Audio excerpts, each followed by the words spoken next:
Welcome back to Good Morning Vail. We have Walking Mountains here. Peter Suneson has joined us, and we're going to talk about how animals and humans adapt to colder weather. And unfortunately, it's going to be, 68 in Denver today, 45 or so here. So it's not too cold today, but we do have those days where you really start to think about, wow, how do the animals survive outside, and how do we adapt? Exactly. And, even though it's going to be, a balmy 45 today, in the night, it was probably 20, 25 degrees. So it does get cooler in the nights. But animals this time of year they don't have those daily fluctuations. No, it's cold for them. This is the cold season. They are taking action. So animals in the area, we kind of divide them into three groups. They're the animals that tolerate the cold.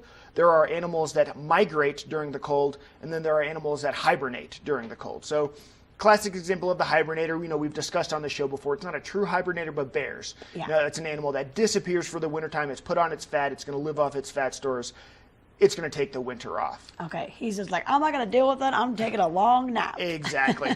There are animals that migrate. This is one of the really neat things we're seeing now, and this is my big thumbs up to CDOT.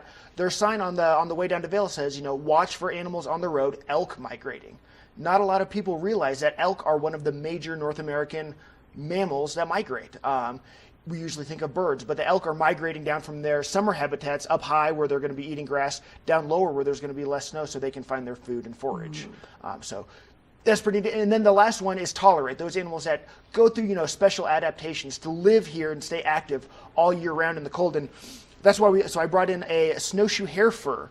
And this is its summer phase, obviously. So what it does, one of its special adaptations it'll go through in the winter, is that it changes color. Its fur will change color, and it'll go bright white. And we get that. Wow.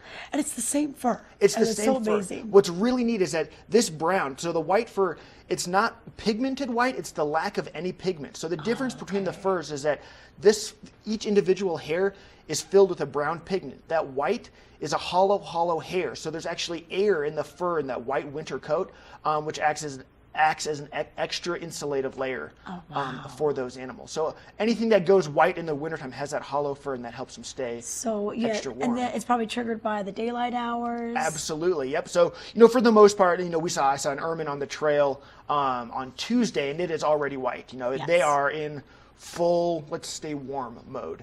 They're not toughing it out. All right. Well, what do we do to adapt? It's a great question. So, we hear wind chill, all these different heat indexes. 1920s, 30s, and 40s, this was kind of an emerging science. And so in the 40s, what they did is they actually had test subjects sit naked in copper chairs. And this is what I was going to bring in, but I thought we would. I'm glad you didn't make me sit naked in a copper chair today. We'd bring in an animal instead. So they sat test subjects naked in copper chairs, and they measured their temperatures. And they developed through a whole complex set of equations that 91.5 degrees was the optimal skin temperature. So a little bit less than our internal 98.6, but 91.5 degrees is the optimal skin temperature, and that is what outdoor clothing manufacturers still kind of use as that gauge for developing warm layers and the puff jackets and the base layers and everything. So that's kind of degree that they are shooting for. Okay, and then also you had an interesting fact about office temperature. Exactly. So our other big move that we do when it's cold is we go inside. Not everybody has the same thermostat. You maybe live with someone who's always cold, always hot. And 70 degrees is kind of the average office temperature. That was developed, or that was, the standard set in the 50s when largely the workforce was made up of males. And it was actually based on a 40-year-old man that weighed 154 pounds. Not the typical workforce today.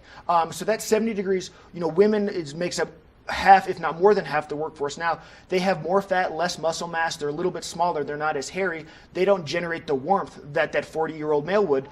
So they actually prefer a 75-degree temperature as opposed to 70. So if there is someone in your house that prefers a different temperature, always hot, always cold, there is a good reason for it. All right, so we're tolerating it and we're adapting by hitting the thermometer. Exactly, and some of us even migrate to Florida. Oh yes, there is the migration patterns that'll take us to a warmer climate in the country. Thanks so much for coming in. I know you have great programs on your website.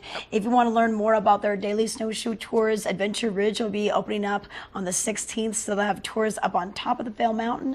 You can go to walkingmountains.org. Hour number 2 is coming your way.